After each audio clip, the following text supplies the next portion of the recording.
Hello everyone, welcome to every studies में आपका स्वागत है। तो इस वीडियो लेसन में डिस्कस करेंगे कुछ करंट अफेयर के बारे में।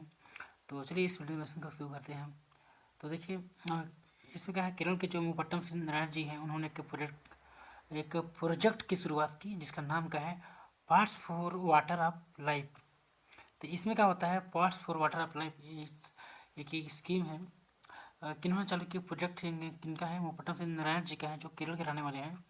इसके प्रोजेक्ट के थ्रू वो क्या करते हैं, जो जैसे गर्मी में होता है ना, गर्मी, तो उसमें घरों में या फिर जो छतों पर जो पक्षी आते हैं, चिड़िया आते हैं, उनको उनके लिए जो जल पानी देने का काम करने के लिए एक बर्तन बनाते हैं, ठीक है, मिट्टी का, जिसको वो क्या है, बना बना कर लोगों को दान कर रहे हैं।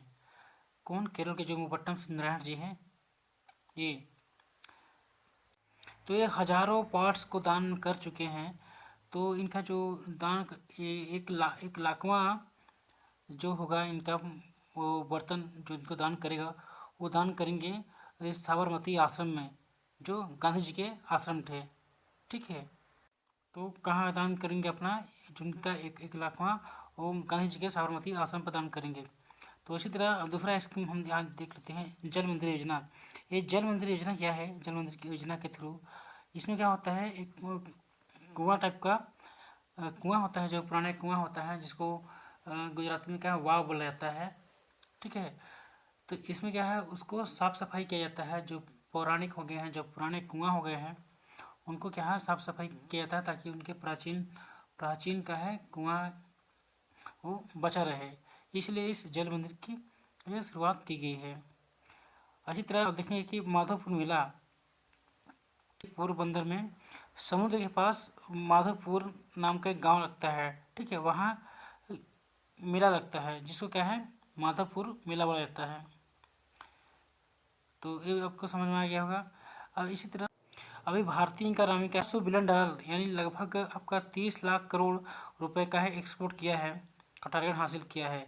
दुनिया भर में क्या है, भारत में बनी चीज़ों का क्या है, डिमांड बढ़ रहा है, जिससे कि इसका भारत का क्या है, एक्सपोर्ट बढ़ा है। भारत अपने सामान को दुनिया भर में बेच रहा है, ठीक है, जिससे क्या है, इंडियन इकोनॉमी मजबूत हुई है पहले के मुकाबले। ये दुनिया भर में भारत में बनी चीज़ों की डिमांड बढ़ रही है। और दूसरा क्या है, मतलब ये कि भारत के जो सप्लाई ऑफ चेन है, वो दिनों दिन क्या है, मजबूत हो रही है। और जैसे असम के जो हैराकांडी की लेदर प्रोडक्ट हैं वहाँ, या फिर उनका उस्मानाबाद के जो हैंडलूम प्रोडक्ट देख लो, बीजापुर की फल सब्जियां हो, या फिर चंदेरी का ब्लैक राइस हो, ये सब का एक्सपोर्ट क्या है, दिनों दिन प्रतिदिन बढ़ रहा है। अब आपको लद्दाख की विश्व प्रसिद्ध एप्रिकॉट, या फिर में दुबई में भी देखने को मिलेगी। किसका? लद्दाख के जो विश्व प्रसिद्ध का है एप्रिकॉट होता है, वो दुबई में भी देखने को मिलेगी, और सऊदी अरब में मिलेगी। तमिलनाडु से जो भेजे गए केले भी मिलेंगे, कहाँ? सऊदी अरब में। अब सबसे बड़ी बात ये कि नए नए प्रोजेक्ट नए नए देशों को भेजे जा रहे हैं, जैसे कि हिमालय, उत्तराखंड में पैदा हुए मिलेट्स, मोटे अनाज की पहली खेप डेनमार्क को क्या है, निर्यात की गई। आंध्र प्रदेश के कृष्णा और चित्तूर जिले के बंगनपल्ली और सुवर्णरेखा आम दक्षिण कोरिया को, हाँ, सुवर्णरेखा, ठीक है, आम भेजे गए और दक्षिण कोरिया को निर्यात किए गए हैं। त्रिपुरा से ताज़ा कटहल हवाई रास्ते से लंदन निर्यात किए गए। और तो और पहली बार नागालैंड की राजा मिर्च को लंदन भेजा गया। इसी तरह आपका देखिए, फलिया गेहूं की जो पहली खेप है, गुजरात से कहाँ, केन्या और श्रीलंका निर्यात की गई। यानी अब आप दूसरे देशों में जाएंगे तो मेड इन इंडिया प्रोडक्ट पहले की तुलना में कहीं ज़्यादा आपको नज़र आने वाली है, जिससे क्या है, हमारा जो इंडियन इकोनॉमी है तेज़ी से ग्रो कर रहा है, और 400 बिलियन डॉलर का एक्सपोर्ट टारगेट हासिल किया है। और दूसरी बात आप देख लेते हैं क्या है, अभी हाल ही में, तो अभी DRDO ने जो इजराइल के जो एरोस्पेस इंडस्ट्री है उसके साथ मिल के कि एक मिसाइल बनाया है, जिसका सफल परीक्षण उड़ीसा के चांदीपुर में किया गया है। तो क्या है ये, AMRS AM army weapon system है, ठीक है, जिसमें क्या है मल्टी फंक्शन है, रडार लगे हुए हैं, मोबाइल लॉन्चर सिस्टम लगा हुआ है और इसमें अन्य तरह के वाहन लगे हुए हैं। और डीआरडीओ ने जो 27 मार्च 2022 को उड़ीसा के तट पर चांदीपुर स्थित इंटीग्रेटेड टेस्ट रेंज में मध्यम दूरी की सतह से हवा में मार करने वाली मिसाइल के भारतीय सेना के संस्करण तो सफल उड़ान का है टेस्ट किए हैं। तो ये टेस्ट इसलिए हुआ है तो क्योंकि इसमें क्या है डीआरडीओ, इसमें क्या है भारतीय सेना इसको अपने बेड़े में शामिल करना चाहती है, इसीलिए ये बहुत ज़्यादा न्यूज़ में बना हुआ है।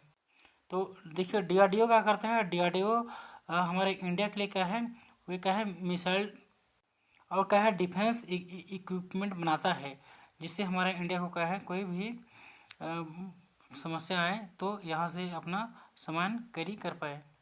तो अगले स्लाइड में हम देखेंगे कि जब अभी हाल ही में अपने न्यूज़ में देखा होगा कि जो एक सम्मान समारोह हुआ, पद्म सम्मान समारोह में जो आपको नज़ारा देखने को मिला होगा अभी सोशल मीडिया में या फिर बहुत जगह या व्हाट्सएप ग्रुप में आपको देखने को मिला होगा कि जो बाबा शिवानंद जी हैं, इन्होंने क्या किया, जब वो पुरस्कार प्राप्त करने जा रहे थे पद्म पुरस्कार की घोषणा हुई, तब उन्होंने मोदी जी को प्रणाम किया। आप यहाँ देख सकते हैं, यहाँ मोदी जी हैं, ये बाबा शिवानंद जी हैं।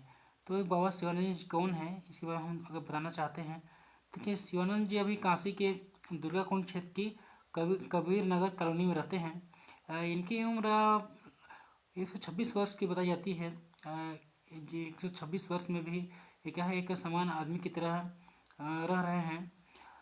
इसको लेकर बहुत सारे लोग अचरज हैं कि 126 की उम्र में है और ये एकदम फुर्ती से कहीं चल फिर सकते हैं।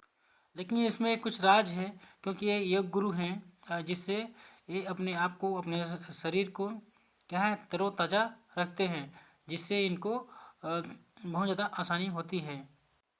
बाबा शिवानंद जी का जन्म 8 अगस्त 1896 को जो अविभाजित बंगाल था कि बंगाल के श्रीहट जिले के ग्राम हरिपुर में थाना क्षेत्र बाहुबल में एक गोस्वामी ब्राह्मण परिवार में हुआ था। मौजूदा समय में यह जगह का है बांग्लादेश में पड़ता है, लेकिन अभी हाल में बाबा शिवानंद जी कहाँ रहते हैं, ये बनारस में रहते हैं। तो इसको प्रधानमंत्री मोदी जी ने भी इसको मन की बात में इनका उल्लेख किया था कि बाबा शिवानंद जी एकदम क्या है एकदम फिट व्यक्ति हैं। उनकी उम्र लगभग 26 वर्ष हो चुकी है, फिर भी वो एक युवा की तरह एकदम फिट हैं। तो दोस्तों आप भी अपने स्वास्थ्य में ध्यान दीजिए और योग करते रहिए, ठीक है, ताकि हम सब क्या है एक अच्छे स्वास्थ्य लाभ ले सकें। Thank you.